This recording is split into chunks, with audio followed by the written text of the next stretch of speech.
My father thought he was paying for my college, and I smiled during our calls while hiding the fact that I went hungry every single day. I still remember the exact moment when everything changed. We were sitting around our dining table during my first visit home from college in nearly a year. The chandelier cast a warm glow over the fancy china my mother only used for special occasions. My father raised his glass in a toast to my academic success, proudly announcing how happy he was that the monthly allowance he sent had helped me focus on my studies without financial stress. I froze with my fork halfway to my mouth. What monthly allowance? For almost 2 years, I had been working myself to the point of collapse, taking on 3 jobs while trying to maintain my pre-med GPA. Not once had I received a single dollar of this supposed allowance. When I looked across the table at my mother, her face had drained of all color, and she was staring intently at her plate.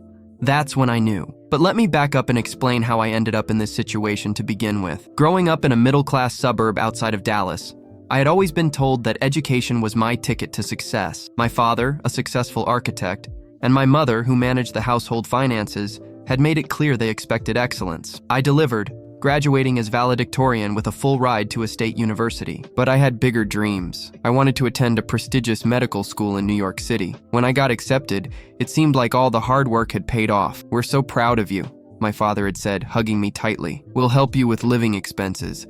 Just focus on your studies." That promise was why I turned down the full scholarship at the state school. My parents assured me they had set money aside for my education. The tuition at the New York school was steep, but covered by a partial merit scholarship and student loans. My parents would handle my living expenses, they said. With their combined income, it seemed reasonable enough. The day I arrived in New York was exhilarating. The city hummed with energy that made Texas feel like a distant memory. My apartment, if you could call it that, was a tiny studio in Queens with peeling paint and a bathroom so small I could barely turn around in it. But it was mine, and it was a stepping stone to my dream. The landlord, an elderly gentleman with a thick accent, seemed surprised when I handed over my first month's rent and security deposit in cash, money I'd saved from summer jobs. "Your parents not help with deposit?" he asked curiously. "They will," I assured him. "The monthly transfers are being set up." That was the first week of August. By the time September rolled around, there was still no sign of money from my parents. I called home and my mother answered. "Oh, honey, there's been a slight delay with the bank," she explained. "Your father is traveling for work, and we need to finalize some paperwork. Can you manage for another week or 2? I could, barely, with what remained of my savings. But 2 weeks turned into a month, and the excuses continued. Each time it was something new. A banking issue, a transfer problem, paperwork that needed signing. Eventually, I stopped asking and started looking for work. My first job was as a tutor for undergraduate biology students. The pay was decent, but nowhere near enough to cover rent in New York City. So I added a second job as a lab assistant, working late evenings after classes. When that still didn't cover my expenses, I took on weekend shifts at a bar near campus. The owner took pity on me after seeing me nearly fall asleep while filling out the application. "Kid, are you sure you can handle this?" he asked, his bushy eyebrows furrowed with concern. "I don't have a choice," I replied honestly. My routine became a blur of classes, labs, tutoring sessions, and bartending shifts. I would wake up at 5 in the morning, study until 8, attend classes until 3 in the afternoon, tutor until 6, work in the lab until 10, then either collapse into bed or head to the bar for an overnight shift. Sleep became a luxury I could rarely afford. My apartment became little more than a place to store my textbooks and catch whatever sleep I could. The heating worked sporadically at best, and during my first winter, I often slept in layers of clothing.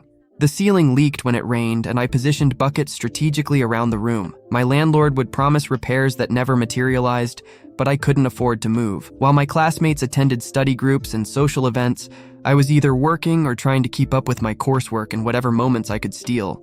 I watched from the sidelines as they formed bonds and created memories, feeling like an outsider looking in. The isolation was almost as difficult as the physical exhaustion. The few times I did attempt to join social gatherings, I felt painfully out of place. My classmates talked about weekend trips to the Hamptons or their latest shopping sprees, while I was calculating whether I could afford laundry that week. Their lives seemed to exist in a parallel universe, one where financial stress was an abstract concept rather than a constant companion. Eventually, I stopped trying to bridge that gap and accepted my solitary existence as necessary for survival. On particularly difficult nights, When the temperature in my apartment dropped to uncomfortable levels and my stomach growled with hunger, I would question my decision to pursue this path. Maybe I should have taken the full scholarship at the state school. Maybe my dreams of becoming a renowned surgeon were nothing but childish fantasies. These moments of doubt would wash over me like waves, threatening to drown my determination. But morning would come, and with it, a stubborn resolve to continue. I hadn't come this far to give up. The sacrifices had to mean something. The suffering had to be temporary. My grades, once stellar, began to suffer. I still passed my classes, but the straight A's I had maintained throughout my academic career slipped to B's and occasional C's. Each less than perfect grade felt like a personal failure,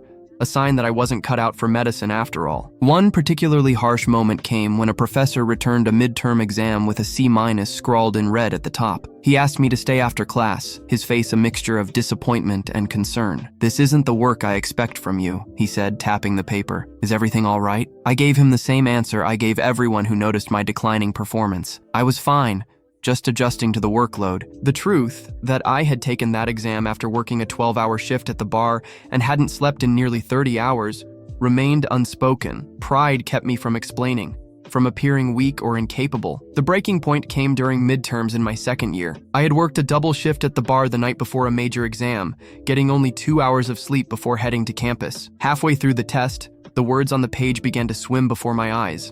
I felt lightheaded, my vision tunneling. The next thing I knew, my professor was kneeling beside my desk, her face etched with concern. "When was the last time you ate something?" she asked quietly, helping me to my feet. I couldn't remember. She walked me to her office, ordered food delivery, and waited until I had finished eating before speaking again. "I've watched your work deteriorate over the past year," she said gently. "You're clearly intelligent, but something is wrong. What's going on?" Maybe it was the kindness in her voice or simply that I had reached my limit, but everything spilled out. The jobs, the lack of support, the constant exhaustion. For the first time since arriving in New York, I broke down completely, sobbing in her office like a child. She listened without interruption, then handed me a tissue and information for the university's financial aid office. "This isn't sustainable," she said firmly. "You need help, and there are resources available. Promise me you'll look into them." I promised, but the truth was I felt ashamed. Asking for help felt like admitting defeat. Besides, I had been raised to believe that hard work solved everything.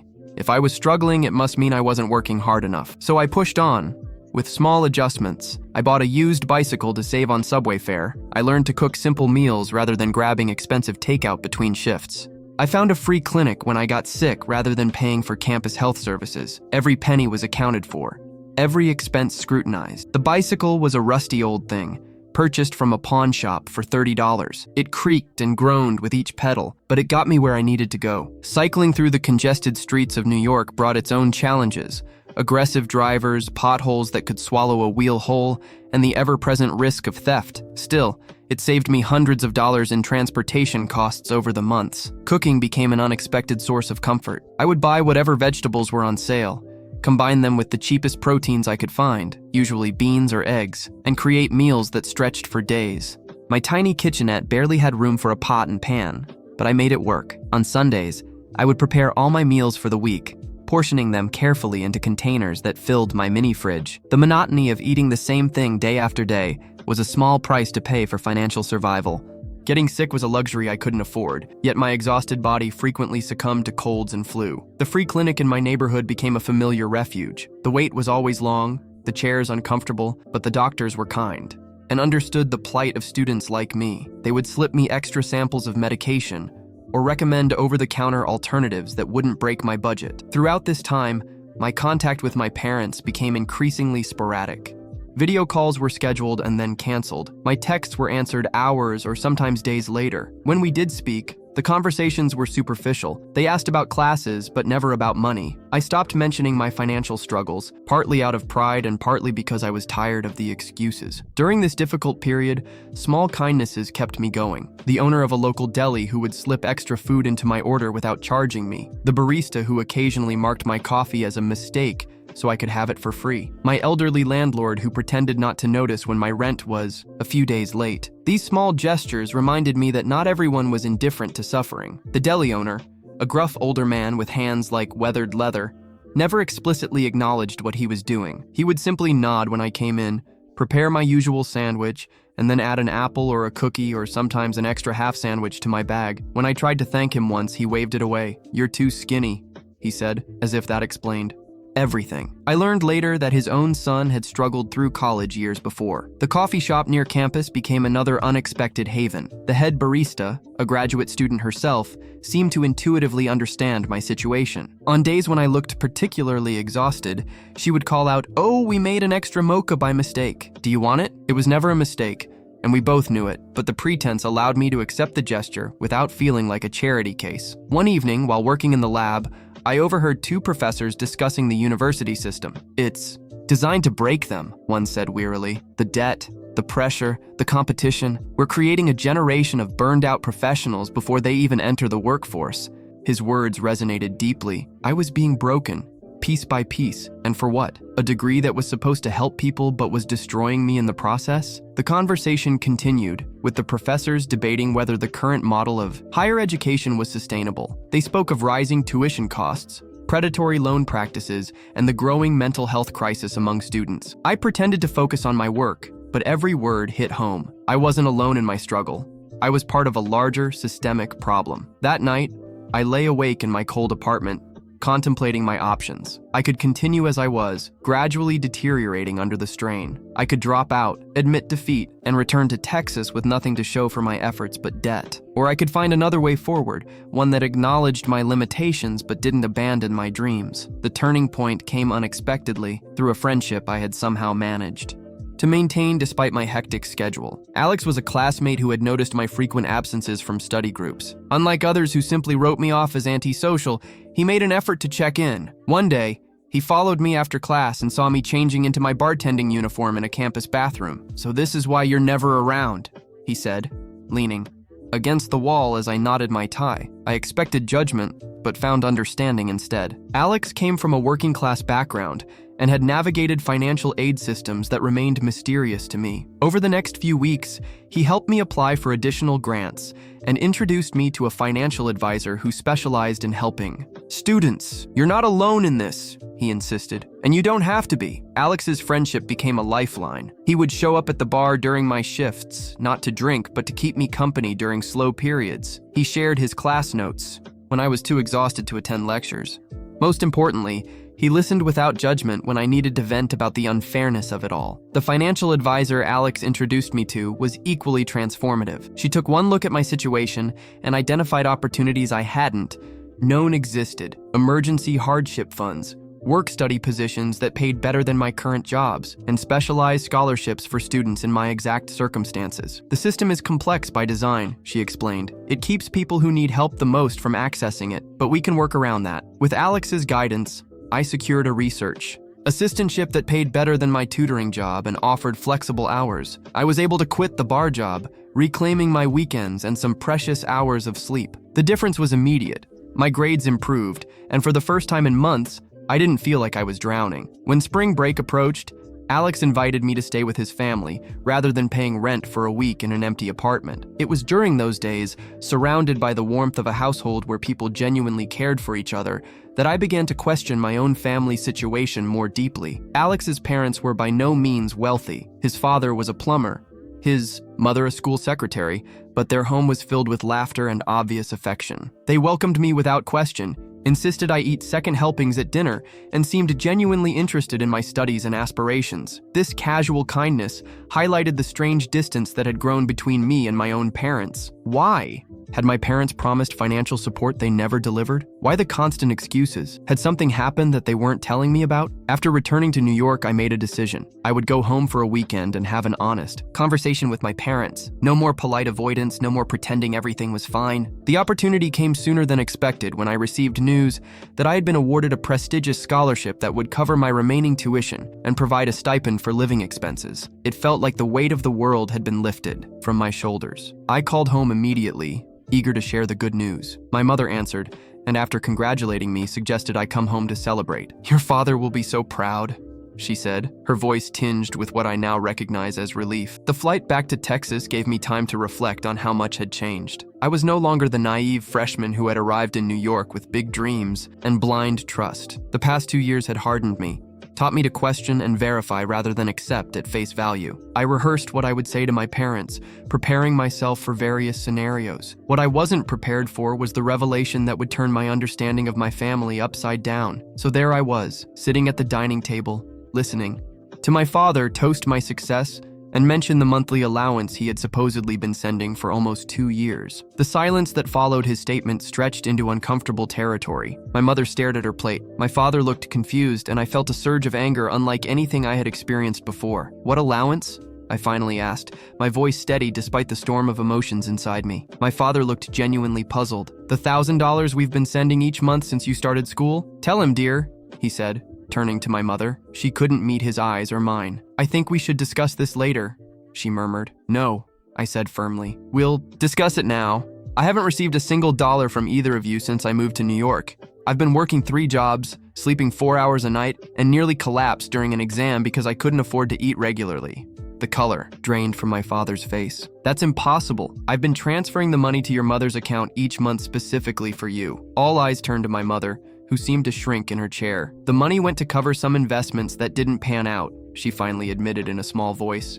"I was going to pay it back before anyone noticed, but then there were other expenses and it just got away from me." The revelation hit like a physical blow. For 2 years, I had been suffering needlessly while my mother diverted funds meant for my education and basic needs. My father looked as shocked as I felt, suggesting he had been kept in the dark as well. What followed was the most painful conversation of my life. It emerged that my mother had made a series of poor financial decisions, investing in a friend's business venture that failed spectacularly. Rather than admitting her mistake, she had been siphoning money from various accounts, including my allowance, to cover the losses. "I was trying to fix it before anyone found out," she kept repeating, tears streaming down her face. "I never meant for you to suffer, but I had suffered, unnecessarily and extensively." As the story unfolded, more details emerged that explained so much about the past 2 years. The investment had been in a luxury boutique opened by my mother's college friend, a business my father had advised against supporting. When it failed within the first year,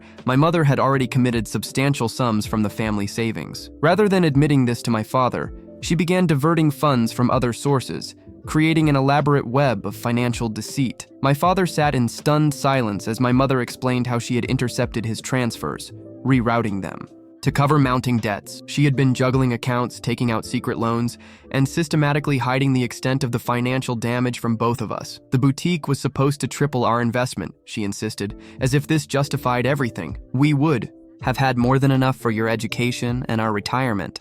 It was going to solve everything." My father was livid, his hands shaking as he processed the betrayal. "Do you have any idea what you've done?" he demanded. "Our child has been practically homeless while you lied to both of us." My mother's response was to become defensive. "I was protecting this family. If that investment had paid off, we would have been set for life. It wasn't my fault it failed." As they argued, a strange calm settled over me. The anger was still there, but beneath it was something else: recognition. I was seeing my parents clearly for the first time. My father, well-intentioned but oblivious, had never bothered to verify that the money was reaching me.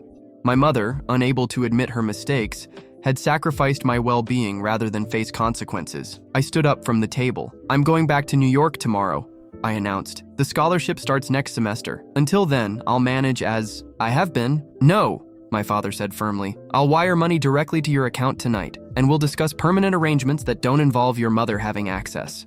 My mother began to protest, insisting she had been acting in everyone's best interest and that her intentions were good. She never once said the words, "I'm sorry." Instead, she positioned herself as the victim of circumstances, a narrative I had seen her construct many times throughout my childhood but had never recognized for what it was: manipulation. That night, as I packed my bag for the return flight, my father came to my old bedroom. He looked older than I remembered, the lines around his eyes deeper, his shoulders slightly stooped. "I failed you," he said simply. "I should have been more vigilant. I should have checked that you were receiving the money." His straightforward acknowledgement of responsibility stood in stark contrast to my mother's deflections. It didn't erase the suffering of the past 2 years, but it opened the door to healing. "Why did you never ask me directly about finances?" he questioned. If I had known you weren't receiving the money, it was a fair question, one I had asked myself many times. Why had I accepted my mother's excuses? Why hadn't I reached out to my father separately? I guess I didn't want to seem like I couldn't handle it,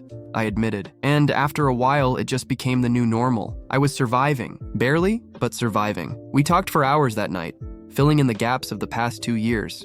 He shared his suspicions that something wasn't right with the family finances, but explained how my mother had always managed that aspect of their life. I told him about the jobs, the exhaustion, the moments of despair. It was a painful conversation, but a necessary one. I left the next day with mixed emotions. The direct transfer from my father would ease my immediate financial concerns, but the trust that had been broken could not be so easily repaired. The revelation explained so much about the past 2 years.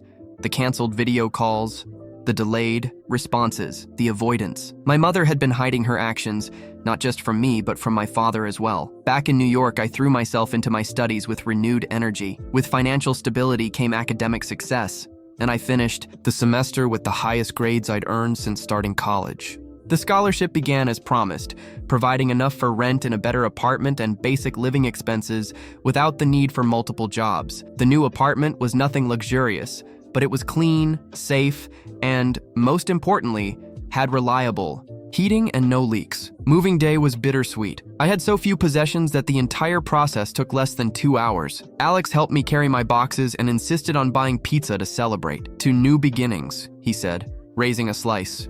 "In toast. And to friends who make them possible," I added, genuinely grateful for his presence in my life. My relationship with my parents entered a new phase. My father and I spoke regularly, with him taking an active interest in my finances and well-being. My mother's communications became less frequent and more superficial. She never acknowledged the damage she had caused, maintaining that she had been trying to help the family. When the topic arose, she would deflect or change the subject. Over time, I learned that my mother's financial deception had extended beyond my allowance. She had accumulated significant debt in my father's name, nearly depleted their retirement accounts, and even taken out a second mortgage on the family home without his knowledge. The full extent of the damage was still being uncovered, with my father working with financial advisors and lawyers to untangle the mess. Despite his own financial setbacks, my father remained committed to supporting me. He sent what he could, when he could, always directly to my account. More importantly, he checked in regularly, asking specific questions about my classes, my living situation,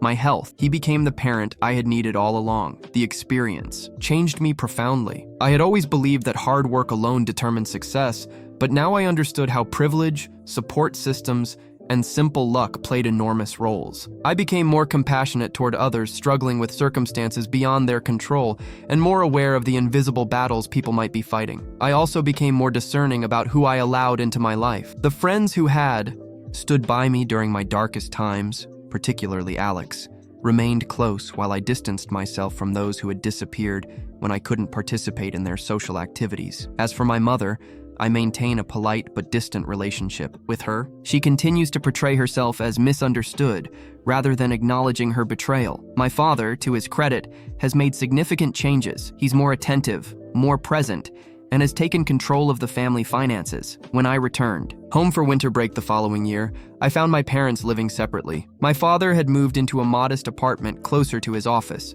while my mother remained in the family home, though it was now listed for sale to help clear the debt she had accumulated. They were not yet divorced, but were living what my father called parallel lives while they sorted through the financial and emotional aftermath. The scholarship that saved me also provided an unexpected opportunity, a funded research position that will strengthen my medical school applications. My dream of becoming a doctor is back on track, not because I worked harder than everyone else, but because I finally received the support I should have had from the beginning. The research position introduced me to a mentor who saw potential in me that I had nearly forgotten existed. Under her guidance, I published my first academic paper and presented at a national conference. These achievements would have been impossible during my years of financial struggle. Looking back at those 2 years of struggle, I feel a complex mix of emotions. Anger at the unnecessary hardship, pride in my resilience, gratitude for the small kindnesses that sustained me, and a deep understanding that success is rarely a solo achievement. That dinner revelation was both an ending and a beginning. The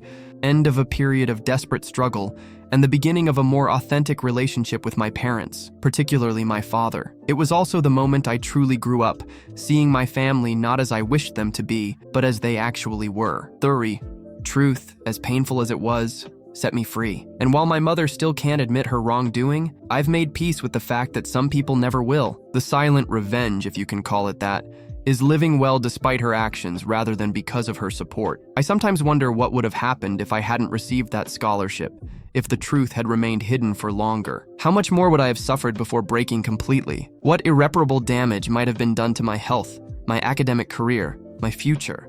These questions have no answers, but they remind me to be grateful for the twist of fate that brought everything to light. Now, as I prepare to apply to medical schools, I carry the lessons of those difficult years with me. I no longer take anything at face value. I verify information, ask direct questions, and trust my instincts when something doesn't feel right.